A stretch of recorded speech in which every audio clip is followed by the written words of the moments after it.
And with that, welcome you inside this Tuesday press conference edition of Big Ten Live. As Maryland remains a factor in the East, Ohio State once again continues to prove it is among the nation's best. And a big-time story with a change at the top in Madison. All those among this weekend's trends and storylines, and we will have them covered for you over the course of the next hour as we take you to Columbus, to Madison, and to College Park. You will hear from Ryan Day for the first time from Jim Leonhard as the interim head coach of the Badgers, and from Michael Locksley. We start with a trip to Columbus and a check on the number 3 Buckeyes. Here is OSU headman Ryan Day. You know, watching the film, he was our player of the game on offense. I thought he ran hard. A big part of it, obviously, we know is everybody else involved with it, but you know, he ran really well. But no, I think at the end of the day, you know, we leave all that stuff up to the medical staff here to make those decisions, and certainly we're anxious to get Trey back. Do you feel like it could be this week for Trey Beyond? Yeah. We're going to go over here to the front row left, Dave Biddle, 24/7 Sports. Ryan, you mentioned a few weeks ago that the injury that Jordan Hancock suffered during camp was a significant injury, and is he back to practicing full speed yet? And when do you expect him back? Yeah, full speed, yes, but we're going to kind of look to see if we can get you know, through the bye week, and then as we get you know, to that game after the bye week, you know, we're hoping to get him back in the game at that point. But it's still sort of week to week at this point. Tommy has obviously locked down the middle linebacker job and has played well all year. Yeah. Does it seem like Steele is now doing that at the will? I think so, you know, based on his production in the last couple of games. But, you know, it's week to week. But, you know, I think based on the way he's playing right now, if he can keep that up, he's playing at a high level. Third row left, Dan Hope, 11 Warriors. Ryan, you know, when you guys signed Mayan, he wasn't as highly touted as some of the other running backs from a recruiting perspective that you guys have signed. What was it about Mayan that you saw that made you believe he could be this kind of player? Yeah, you know, Tony watched them run. Kevin Wilson actually saw him play live in a game, and we just felt like he just ran really hard. And like you said, you know, maybe he wasn't as highly recruited, but you know, we just felt like we saw something in, you know, a kid from Cincinnati who ran hard. You know, Winwood's a very, you know, they have a great winning tradition. They're a great program. They produce really good football players. And again, being from Ohio means a lot. And so, you know, we wanted to always invest in Ohio guys. And so we certainly saw the talent in him, but it was mostly just the way that he was built, low to the ground, his vision, his power running the ball. I was looking at stats for red zone on Saturday. I think you guys had 9 passing plays and 9 running plays inside the 10-yard line. Just curious, like, what goes into those decisions of when to pass, when to run in that area of the field? You know, it's a lot of work on Wednesdays. Wednesdays are very stressful from when we get in here to when we get on the field, just with everything going on with game planning, but making decisions on short yardage goal line, third down, and the red zone. And, you know, there's sometimes very heated discussions in there because we know how important the red zone is, how important short yardage is, how important third down is. And so we talk it through, and then we put it on the field, try to make some corrections on Thursday, and then, you know, keep having those conversations all the way up until game time. Like, what do we think? Ball's on the left hash, 8-yard line, 1st and 10, second, you know, whatever those things are. And then based on what's happening, we try to adapt the best we can. We had a lot of plays in our red zone this past week, so we had to kind of dig into a couple plays that maybe we hadn't practiced, you know, in a week or so. But the guys executed them well and did a good job. Fourth row middle, Andy Andrews, BSB. Yes, Ryan, I kind of wanted to get your perspective looking back on just how important C.J. Hicks's role as a pure recruiter was in that class. Yeah, excellent. You know, you always look for that Pied Piper in the recruiting class that can kind of show, you know, show the way and lead the way. And we have a couple of those guys in the class right now, but he was. And you know, you think back, you know, Paris Johnson, Jack Sawyer, Kyle McCord. You know, we've had different guys over the years who have done a great job of that. You know, I think about how our receivers really helped recruit CJ, and so that was a big deal. But let's talk about C.J. Stroud. But C.J. Hicks in his class was excellent and did a great job. And right in front of him, Tony Gerben, Buckeye Huddle. Right, about Mayan. What you saw him on film, but what was it about him, meeting him, talking to him as a person, as a kid, that you liked him as a recruit? He's an interesting person. You know, he really you know, has a way about him where he's very thoughtful, and at times can be understated a little bit. But then there's other times where he's in front of the group and telling jokes and laughing and being loud. So we've seen kind of different parts of his personality bloom here. I give Mine a lot of credit. He's been through some different things over the last year or so. Lost some people in his life, but he's continued to work through those adverse times. So to see him play like the way he's playing right now, going through everything he went through, and that's not something he typically puts out there, but he has been through a lot. And it's not easy for these guys when they go through different things, and I give him credit for that. And I know the guys around him and his friends have pulled for him and helped him through that. And how have you seen him grow or maybe shrink as a player from his high school days? Yeah. I think just the overall awareness of what it takes to be a college football player. When he first got here, you could see in that first Clemson game, he could see the ability, you could see the feet, you could see the quickness and the vision. I think, when you make that transition from high school to college, you think you can bounce everything and outrun everybody. And he's really learned to make those ugly 3 and 4 yard gains, 5 and 6, and the big plays come. And I think his vision has really improved. I think his pass protection's improved. Just overall awareness of the game and football IQ. Right behind him, Pat Murphy, 24/7 Sports.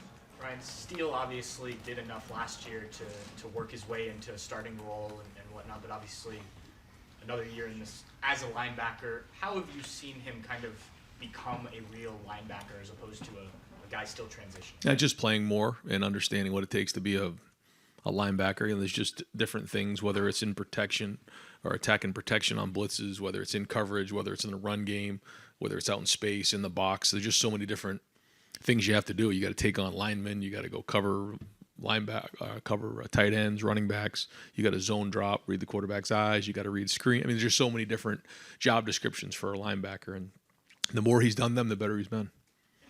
I know you guys have now done that with Chip as well, and you've talked about why that position can be one that can flip sides, but how difficult is it for a guy to, right before a season or in an off season to make that kind of transition? I think it's a challenge, but I also think that both those guys played in high school, so it's not like they just started playing and out of nowhere. But when you see guys who are very athletic, who have the ability to cover guys down the field, cover ground, speed, power, explosiveness, change of direction, those are the skills that you look for in a linebacker.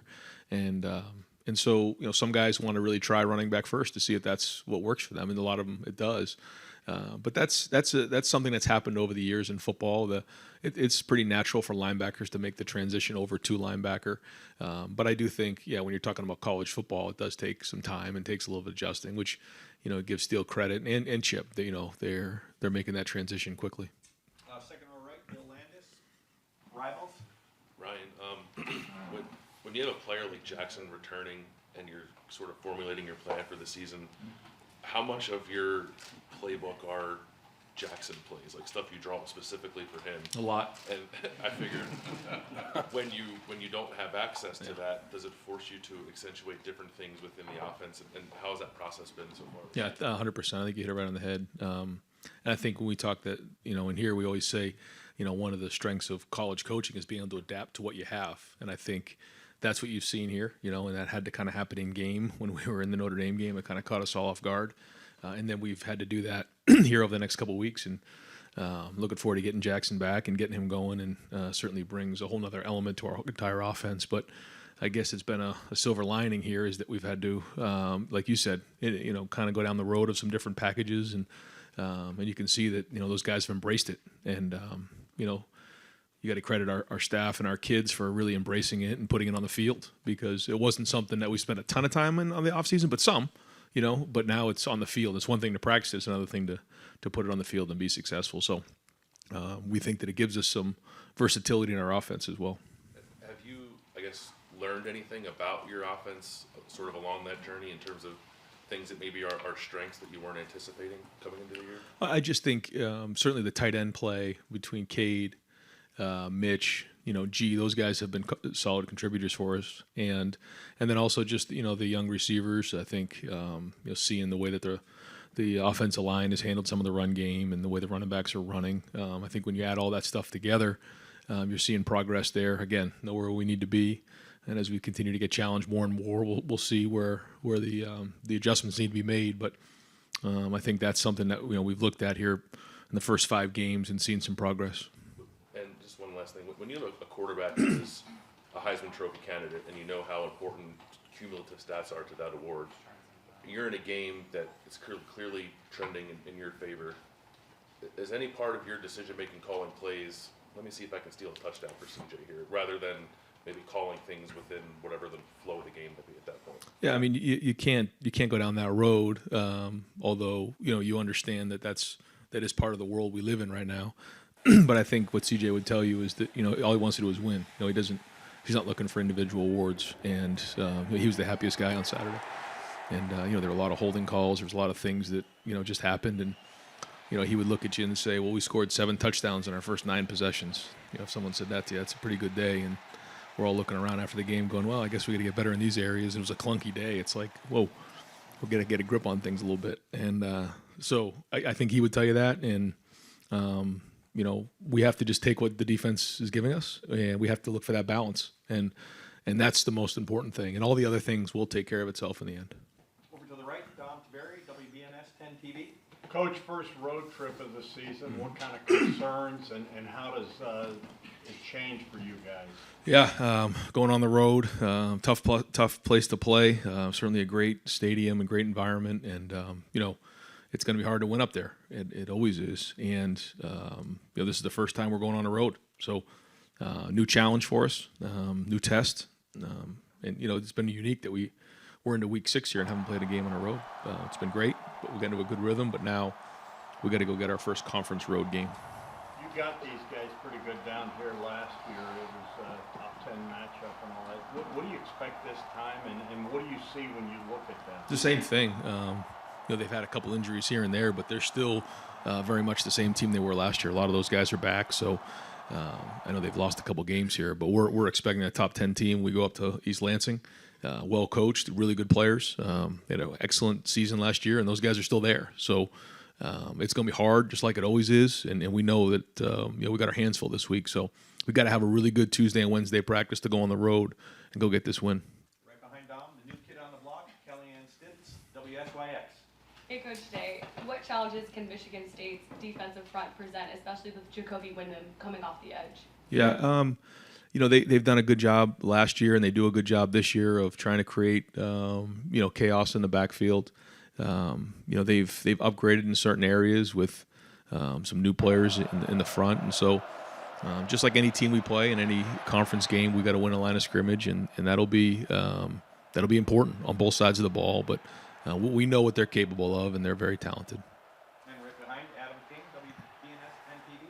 Coach, you guys have had to win a lot of different ways on offense this season. Have you had a time in your career where you've had to kind of change your game plan this much? And how much do you think you've learned just from the first 5 games and having to do that? We've learned a lot about our team, I think, and where we're going. But this is still just the beginning. We got a long way to go. And I think, we all understand what needs to be done this season.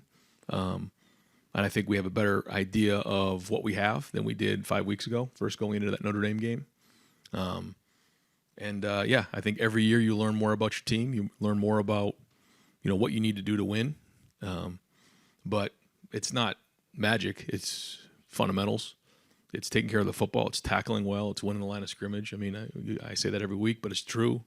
I say to the guys, you might get bored of me saying it, but that's the discipline of bringing it every week, is you got to do the same thing every week. And sure, it gets old to hear, but it's the truth. And the great ones can do it every week and can bring it every week and don't get tired of the basics and the fundamentals. You said on Saturday that it wasn't style points, but you guys won 49-10.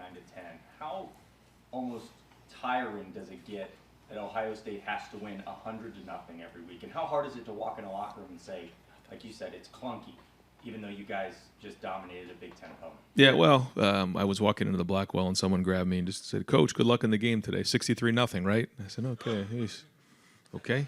We're going to start off by trying to get the first down, but it's a good thing.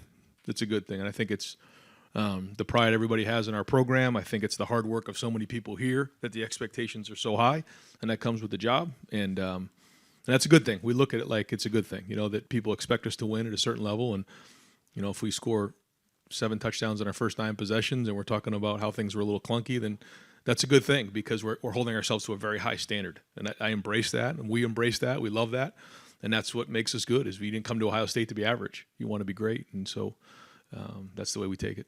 Right across the aisle, Dylan Davis, Delaware Gazette. Paris Johnson obviously came into the season with a lot of expectations, a lot of hype, if you will. Seems like he's even exceeded that this year, the way he's playing so far. What are your thoughts on Paris? Yeah, I think making the transition to tackle, he's done a good job. He's got some bigger challenges coming, but he's made some progress for sure. I think all the guys up front have. Again, as we continue to build throughout the season, we'll start to see more and more growth for all those guys. I think you're seeing that across the board with the guys up front. Still a lot to work on, though, but there's been bright spots. There's been flashes. There's been good play in the run game and in the pass game, but still a lot of things we want to continue to clean up. But you're right. I mean, for first time starting a tackle, there's been some good play. Defensively, where you were at last year compared to where you're at this year, how does that affect your play calling or your decisions in a situation with the confidence you have in the defense to be able to get stops, whereas last year maybe those stops weren't coming? Yeah, I mean, certainly early on, like in the Notre Dame game, it was huge, deciding to kind of pooch the ball inside the 10-yard line and play defense. I think that certainly in those really tight games are going to play into it big time because when you're getting those stops, then, yeah, you play the field position game, and that's okay. But, again, it's not something we're used to, but that's just the way it goes. And so that's smart football. And the minute you start getting away from that, then you start getting arrogant. You put yourself at risk big time, starting to think that, that doesn't matter. It certainly does. We got to play the field position game. We got to play great defense, and we got to take care of the football. Right behind him, Cameron Teague Robinson, The Athletic. Ryan, when it comes to changing player positions, not specifically linebacker, but just in general, how's that conversation with some of those guys when it comes to moving the position? Yeah, we don't really make the decision. We bring it up. Like, for instance, with Cade Stover, it was his decision. Steel Chambers, it was his decision. We tell them what we see, what we think. But in the end, if you're forcing someone to change positions, it doesn't work. They have to want to do it. They have to embrace it because it's really hard, and they're going to fail over and over and over again. And the only way to make it is to be able to sustain over time through those failures and be resilient. So that's my experience with it. I feel like that's why those guys have had so much success, because it's something that they want to do, not something you guys force them to do. I think so. Yeah. I mean, they take Chip, for example. I mean, we recruited him like crazy as a linebacker here, and he wanted to play running back in college. And we said, okay, no problem. We love you. I mean, loved him. But he decided to go to Arizona State and then realized he wanted to play linebacker and came back. And now he's really embracing that role, and I think you're going to see his career take off. Back wall, Jeremy Birmingham, Rivals.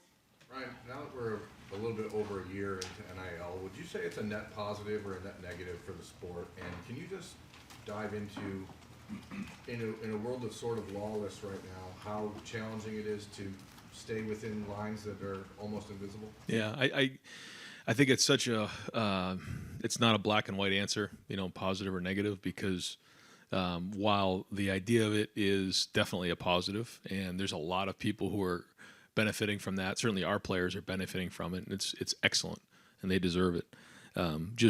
It's hard because there's a lot of hard feelings, because there's a lot of gray area in terms of what's allowed, what isn't allowed, inducement, those type of things. So until we wrap our minds around that and get some really concrete rules on how we want to move forward with this, on what is allowed and what isn't, college football is a multi-billion-dollar business, and when you don't have the guardrails in line, or for these types of things, then there's going to be hard feelings, and I think it's just important that we try to get our arms wrapped around that. Beyond that, you're, I think, a third of the way through what you hope is the full season of 15 games. Have you guys started to see new leaders emerge in the program? And all offseason was about the leadership committees and that kind of stuff. Yeah. Who stepped up or that you've seen is elevated? You have three captains that really can't play, so I'm just Yeah, I mean, I've really felt Ronnie Hickman out there big time. I think his leadership's been excellent. With the guys up front, I mean, you're seeing Luke, you're feeling Luke when he's out there. I think DeJuan Jones has been a pleasant surprise just in terms of his day-to-day positivity out there. Just feeling him out there. Certainly you guys know about Cade and CJ and those guys. At the receiver position, I think Emeka is an excellent leader. I think Julian's shown leadership. On defense, yeah, certainly Tommy is outstanding there. Zach Harrison's had a really good voice. Who else in the back end there? I'd say those are the guys that kind of jump. I'm going to forget somebody, but Xavier Johnson has been excellent. Really, just overall, his leadership's been tremendous. Certainly, the captains have been great. But when you go on the road for your first road game, leadership is critically important. And so our leadership will be challenged this week. Deep left, Brendan Gulick, Buckeyes Now and Sports Illustrated. Coach, just curious, as you've watched the last couple of games on film beyond stats, how do you evaluate the way CJ's played?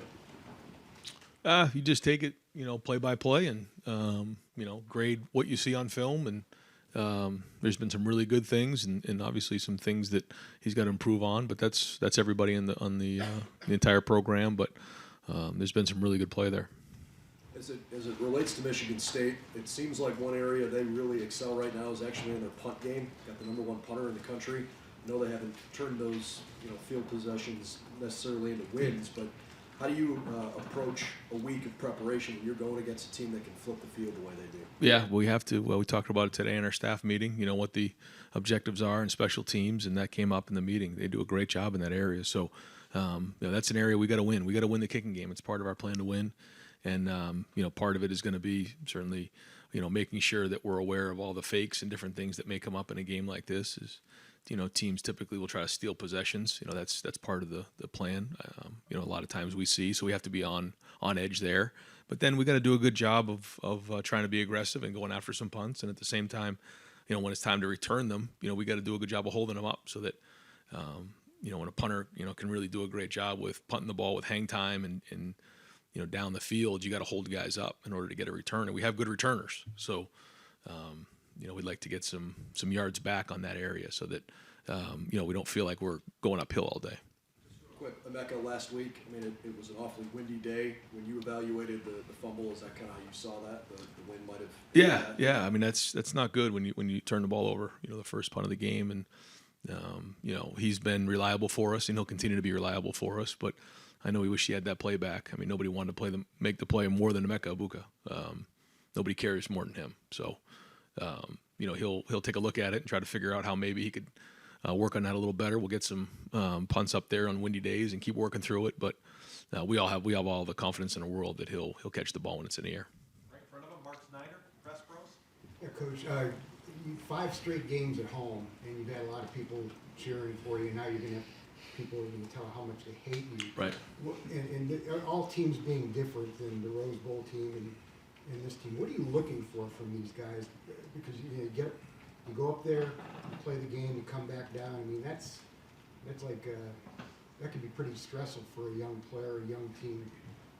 So, what are you looking for from this team? Yeah, I think the first thing is composure and focus when you go on the road. You have to do a great job with leadership. The older guys who have been through this before have got to lead the way because, like you said, if you haven't been through that before, it's hard to simulate going into, hostile environment like we're about to do. So the leadership and the older guys got to lead the way, and we got to show composure and focus, and obviously play hard. That goes without saying. But there can be a lot more distractions when you're on the road. So in terms of when you're at the game. Now the good thing is when you're traveling together, there's less distractions in terms of all the outside stuff. You're kind of on the bus, and you head up on the plane. You're at the hotel together. There's not all family members, just different things in the area that may be a distraction. So that part's good, but I think those are the areas that we'll focus on. When a team, any of the teams that you've been an assistant on or the head coach with, any team that in like maybe the first or second road game where you're coming back home and going, wow, this team's really changed. Good things happen. Yeah, you can learn a lot from being on the road. Absolutely. Yeah. Game in particular? Not offhand, just here as we talk about it now. But I know what you're talking about. I'm aware of what you're saying. You can really mature and grow as a team when you're on the road and go get a conference win on the road. It can mean a lot. So I don't really have an example offhand, but certainly I agree with what you're saying. Right in front of him, Jacob Bench, the Lantern.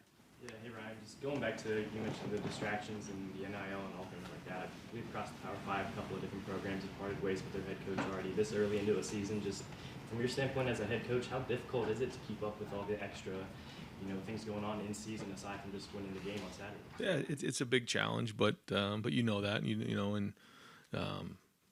you know what comes with it. Doesn't make it easier, but that's why you have to hire great people that you can rely on, and you do all the work in the off season, to get to these moments here. But to say it's easy, that's not true. It's a challenge, but that's what we signed up for, and that's the way we want it. You mentioned hiring great people, leaning on others. Just who from Ohio State kind of helps out with that kind of stuff? Who do you lean on? What sort of advice do you seek? Yeah, I mean, everyone. It just depends on where you're talking. When you talk about the team and you talk about the strength and conditioning area, Mick Marotti's a huge person that I go to all the time. In the recruiting area, certainly it's Mark. When it comes to operations, it's Quinn Temple and Brian Boltolini. When it comes to the obviously the football stuff, it's the entire staff, the coordinators. Starts with those guys. Just day-to-day stuff. Keenan Bailey is a huge help for me. And there's just a lot of people here that you have to lean on. Everybody has their certain area that they got to be really good at, and if they don't, they kind of stick out. Kayla Olson's got to be the best nutritionist in the country. I mean, just the work she puts in for these guys and how she helps these guys on a day-to-day basis and the hours she puts in, it's unbelievable. And so we have our player development with Tony, Candace, and CJ. There's so many people around here that have to be on their game all the time, and if they're not, then something falls apart, and we can't have that. And I think everyone embraces that, and we talk about what that means, especially in the off season, and everyone's got to hold up their end of the bargain. Front row right, Austin Ward, Rivals. Good morning. Obviously, a unique week here with Wisconsin football, but trying to focus the guys and give ourselves a great opportunity to win a big game in the Big Ten West. So, it's been a little bit of a scramble the last couple of days just to get everybody settled down and settled in and dealing with a lot of emotions with the staff, with the players. But I love where we're at this point of the week. I think we're doing as well as we can be and giving our guys the best opportunity to go down there and get a win. Mike's on both sides. Jeff? Jim, you mentioned the scramble. I mean, guys in the pros are probably accustomed to something like this happening, maybe in the middle of a season. College guys, maybe not so much. Are you concerned with how the players in the locker room will handle it this week and what they might be like on Saturday, where their mind might be at? Absolutely a huge concern, right? We have emotional guys. These are young guys. I mean, even the staff, and I mentioned it in the opening press conference. We're all here because of what Paul Chris had done and the trust that he had in us. So very emotional on our floor as well as the players. So, I mean, really initially felt like there's very little I can say to this team to handle that emotion in the moment. It hurt a lot of guys and had a lot of conversations with the team individually as units and then starting to reach out to individual guys as well, just because everyone's going to handle it a little bit differently. And I guess my message to the team kind of starting yesterday, kind of let it settle in, get out of the building a little bit, let it hurt. Brought them back in the morning for a team workout, wanted to look them all in the eyes at the same time and just say we kind of a big lesson we got to learn is how to compartmentalize the emotion of it. Not trying to brush it aside, not trying to make it go away, but we have to be able to focus, right? These guys got a ton on their plate as far as the school, what they're hearing from home, and obviously the football side being a huge change. So being able to compartmentalize really the emotion of it to get done what you need to, whether that's the football side, the meetings on the field or school, we have to learn the lesson of being able to kind of turn on and off the emotions, which is a huge lesson. That's a hard one as it is. And I think as a staff, it's no different, right? We have to be able to do the same thing because kickoff set, the clock is ticking. We got to find a way to get a win and kind of get things back settled down. Jim, an offshoot of that, do you find yourself listening as much as talking when you're talking about those emotions? I mean, is it important to you to kind of let people inside this program vent or just get those emotions out and before you give messages? Yeah, I think that's a huge piece. I pride myself on kind of being able to sit back and read a room, and no different now, right?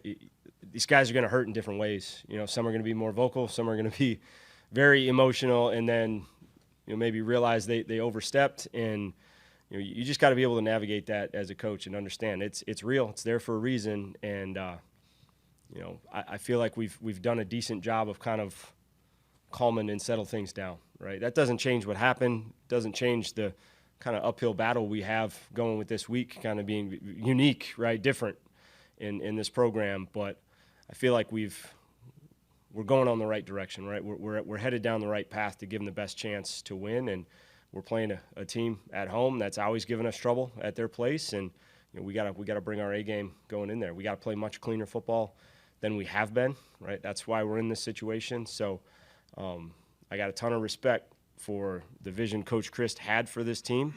We're going to follow it through, and we're going to start playing better football just as the players envisioned it, just as the staff and the coaches have as well. Steve. I know you said, obviously, your 5-game resume isn't what you want, but I'm just wondering the wide open nature of this division. Every team in the division has at least one conference loss.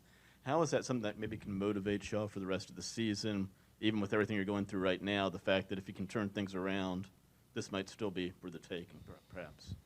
I think that's the huge part of trying to take the emotion out of it. All right, guys, take a look at what the big picture is. We start playing good football, we're okay.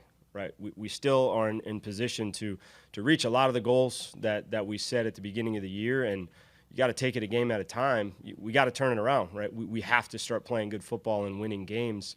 But that's, like I said, it's the sky falling down a little bit of pump the brakes. Let's take a big picture look of where we're at in the Big Ten and start to get this thing going the right direction, because you string together some games and all of a sudden you're a dangerous team again. Jim, I know you're talking about the current players, but even kind of looking on the recruiting side of things, and I know you can't talk about players by name, but the current verbal commitments or commits, how have you messaged them, the program messaged them, and what are you telling them at this moment as well? Yeah, big conversations that we're having with those guys, and really excited for the response that we're getting. I think we have a number of kids interested in this program that see Wisconsin for what it is, right? The true culture of what this place is, the work ethic, the people, everything we preach, right, is about what this place is and who it is. And I think the guys' response has been very solid as far as their commitment to this place and the vision that we've told and how we're going to get it done. We still got work to do, right? We got a lot of work to do and a lot of conversations to be had. Myself, reaching out to a number of different people, but the response has been very positive and encouraging by a young group of guys that, a lot of times the biggest question is, what does this mean for me, right? What does this change anything for me? And I think just like with our team and the staff, it's kind of calming everybody down and trusting. We still believe you are going to be a difference maker in this program, and that the vision for this place will continue on and hopefully get stronger. Jim, Sunday you said you were still kind of figuring things out with the coaching staff and how things were going to run. Where are you at with the decisions about you calling the defensive plays, and has anything changed on the offensive side since this coaching change? Yeah, first off, defensively, early in the week we're able to kind of operate as normal, right? We're putting the plan together as a staff. Obviously, how you script practices, how we script practices, nothing really has to change. I'm going to have a lot of conversations as this week goes on and getting through practices on what is right, like what's going to be right for this team. That's where I got to use some of the resources I have. What's reality, right? What's reality me going into kind of a unique situation for the first time, having to deal with more things on game day? Is it possible? Is it smart? Is it the right thing to do? I have a ton of confidence in this defensive staff that even if I had to step back, we're gonna execute what we need to on game day. Offensively, it's been more of the questions of how can I support you, right? We took a big piece kind of out of the offensive planning and operations. So what's the best way that we can support you to really, in very short notice, have to get this game plan together in a little bit different way? So response with Coach Ingram has been awesome. I like guys how they bounce back and just buckle down, get to work. Clean day of practice today. Plenty of things to clean up, like the effort. The energy was high, which was pleasing to see. And as always during a game week, we got to clean up a lot of details before we get to Saturday. Jim, you mentioned earlier in general about playing clean football. Now, obviously, your focus has been defense, but now that you're in charge of the team, what do you want to see from the offense? Because obviously, Paul and Bobby and those guys expected more from what the units provided so far. What do you want to see from them? I think we've always prided ourselves on, physical style of play, obviously up front, and we're going to run the ball and play action, right? We're going to work our play action game off of that. To me, I just want clean football, right? I mean, penalties, all phases, we got to clean things up, right? We have to tighten up what we do if that's what gets it done, but we got to demand these guys to be accountable for style of play, right? I think we've been getting outplayed, right? We've been getting outplayed, and that's why the last 2 games have ended the way they have, and that's been our calling card, right? We're going to out-physical you. We're going to outplay you, right? We're going to see if you're willing to sit in there for 4 quarters and just battle. And it looks different ways, right? I'm not saying you can't score a lot of points. I'm not saying you can't attack the perimeter or have to play great on the perimeter. We know that defensively and offensively we have to make plays and be dynamic on the edges. Inside, we have to play clean football, and we can't shoot ourselves in the foot. And, offensively with some of the injuries and just who's available, right, we have to find a way, right? What's the best 11, right? What are the issues we can cause, right? How can we impact the defense? That's having my defensive background. Like, what issues are you going to cause somebody? That's the biggest thing that I think about when I organize a defense. So using the best 11 we have, right, getting those matchups right, based off the situations, get them on the field, and let's go attack, right? Let's cause some problems. Hey, Jim. Graham said Saturday after the game that the leaders and captains have to really step it up a notch, and obviously he couldn't anticipate what's to come Sunday. But what have you seen from some of your captains and vocal leaders to help rally the troops per se ahead of Saturday? I think the message, really, coaches, players alike, we had a lot of tough conversations before this news broke coming out of that game. And, the messaging in this building is always very consistent with what we expect, what we demand of our players to hold each other accountable. And to me, it's time to show it. There is no special talk. There is no players-only meeting. There is only coaches-only meeting, right? It's getting it done at this point, right? We know the issues, right? We know we have to play better. There's no talking anymore. Like, it's time to get it done. And that's what I'm excited about. It's the action piece of it. Obviously, there was big change, which is kind of shook the program, but I think the focus becomes, how do you focus on getting yourself better? How do you focus on getting your group better as a player and as a coach? And that's really the only way we're going to dig our way out of this. So that's what I'm excited for, because the message really before the news of Coach Christ was, like, we got to stop talking, guys. We actually just have to go put in the work and get it done. Like, the results have to start showing up. And there's plenty of plays every week that it's there, and you say, we got a chance, right? But there's enough every single week here that can or have gotten us beat. And we just got to focus on becoming a smarter team and take advantage of our opportunities. You talked about letting the guys feel their emotions. I'm curious what these past 24 to 48 hours have been like for you, and if you've been able to kind of settle and process some of your emotions.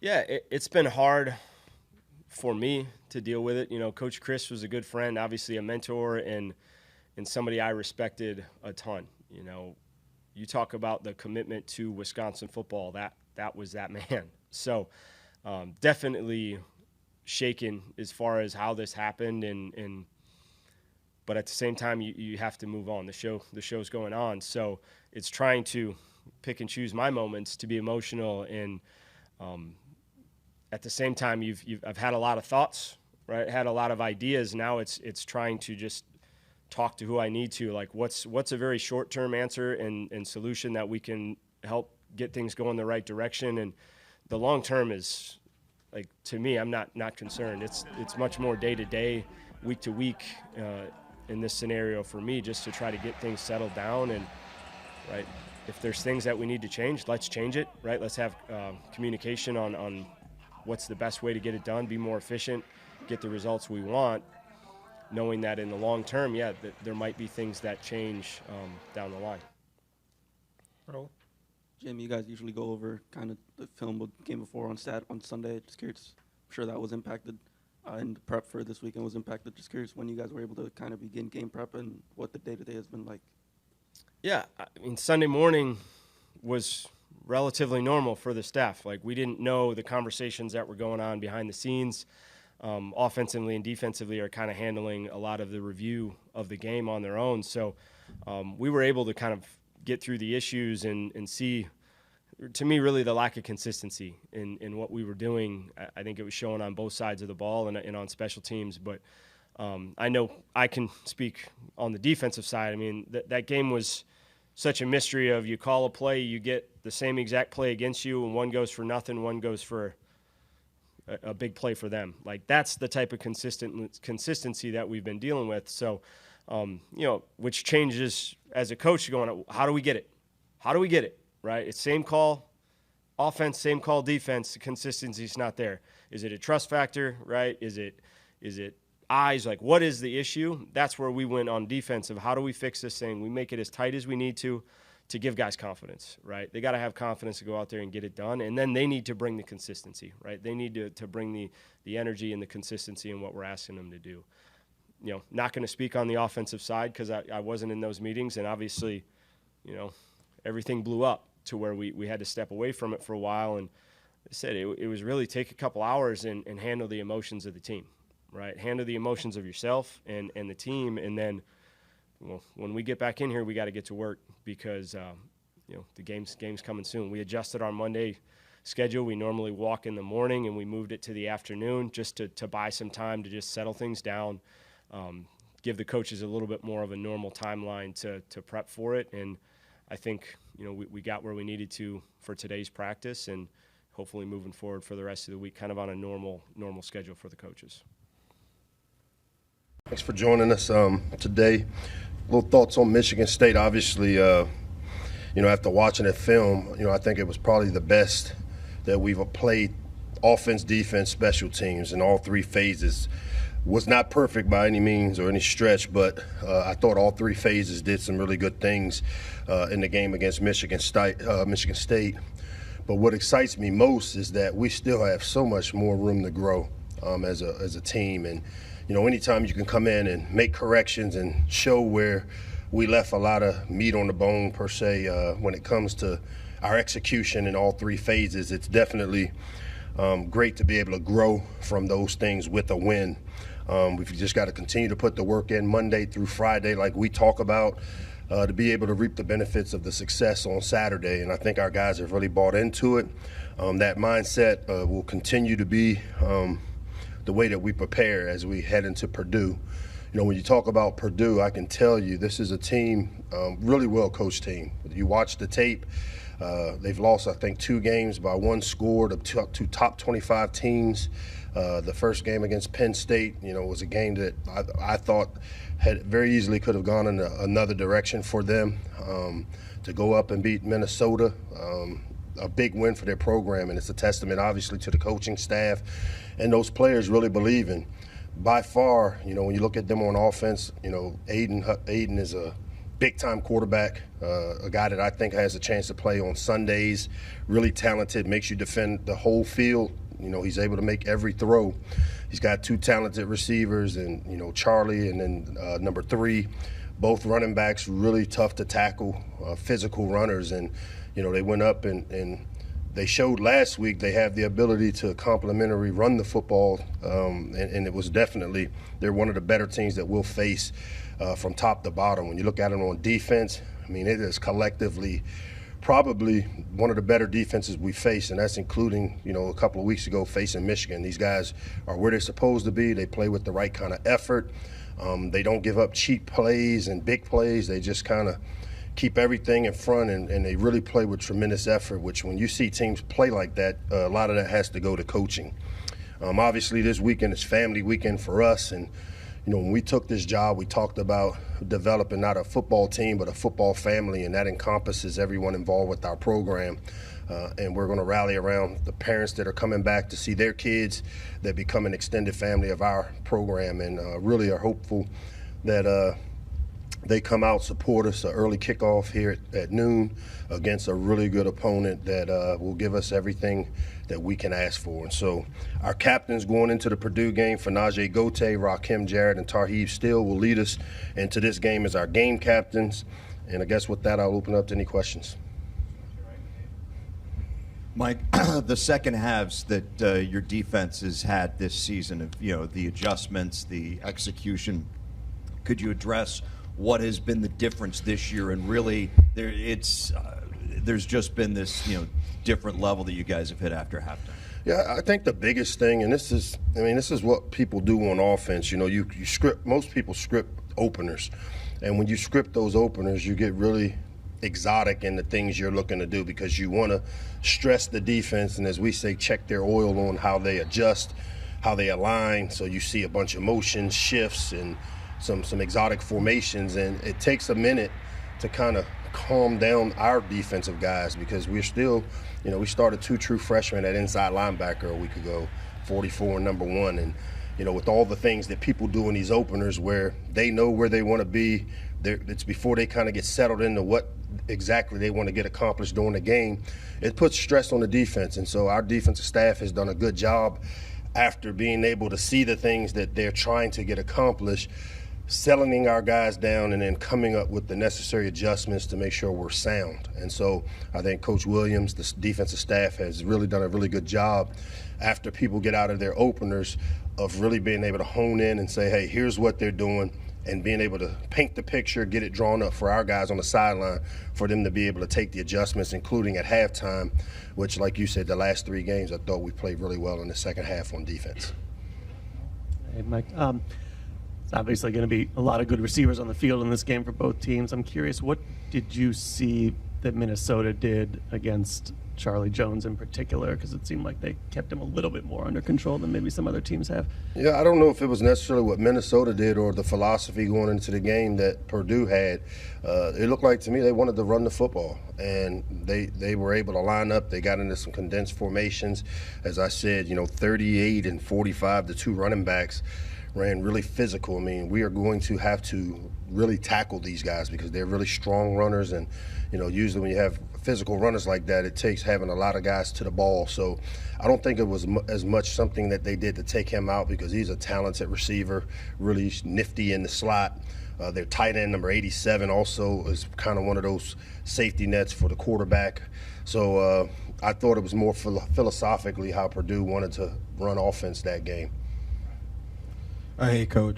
When you have a running back room the way, like one game Roman can go off, another game like last week Antoine can go off, what does that do for a defense when they have to kind of game plan to get for 2 different guys but don't know which one is going to have the hot hand? It's funny you should say that because one of the things I've learned is the more diverse you are with spreading the ball. Like I know for us on defense, the first thing we look at is who they target with the football. And then you go about trying to find out ways to not allow them to target that guy. When you're diverse, and I think we had 10 different receivers that caught balls. We've got 4 running backs that are all contributing. Statistically, it's maybe not great for some of our great players that we have because maybe they're not being the focal point of 20 targets.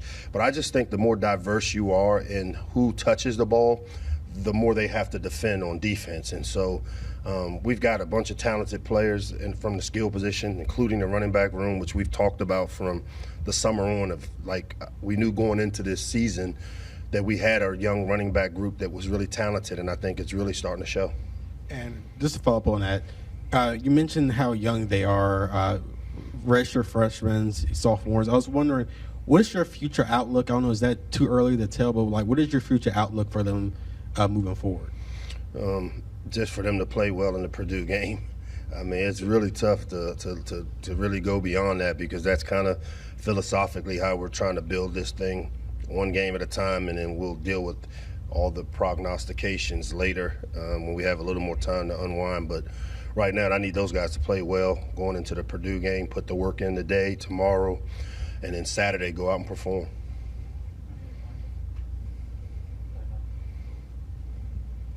Hey, Coach, kind of staying with the running backs. Antoine Littleton with another big game. What did you see from him on film that allowed him to be so successful? It's the way he practices and prepares. Obviously, he's put himself in position with his, it's been much talked about, his conditioning level, the weight loss, the way he runs. He's a load. As I said on Saturday, I was disappointed that he ran out of gas there on the goal line and would have loved to see him stay on his feet and plow through and put one in, that's something I'm sure he'll put in his toolbox to understand that every play isn't an up and over. Sometimes you got to get down and dirty and just kind of put your pads, get behind your pads, which we'll learn from that. But really, I think it's just, he's one of those guys that we've known about him since he was a 7th or 8th grader. He's another one of these local products that, necessarily we got in on early and just continued to feed him the Maryland brand. And it's great when you see guys like him and Rakim and some of the other players that have come from this surrounding community just come here and have the type of success he's having. Hopefully it's inviting to others to join. Hey, Coach, what have you seen from Johari Branch? Mike Locksley and the Terps set to take on Purdue this weekend. Coming up tonight on The Big Show, Wisconsin's path moving forward with Jimmy Leonhard there as the interim head coach. Is Illinois the team to beat in the Big Ten West? I'll ask that very question to Jake Butt. What exactly is working for that Maryland offense? All that and more, plus we play a literal who's who of the best inside the Big Ten. It's a show you don't want to miss. The Big Show coming up tonight at 9 Eastern. For now, that'll wrap up Big Ten Live. I'm Rick Pizzo. Thanks for being with us.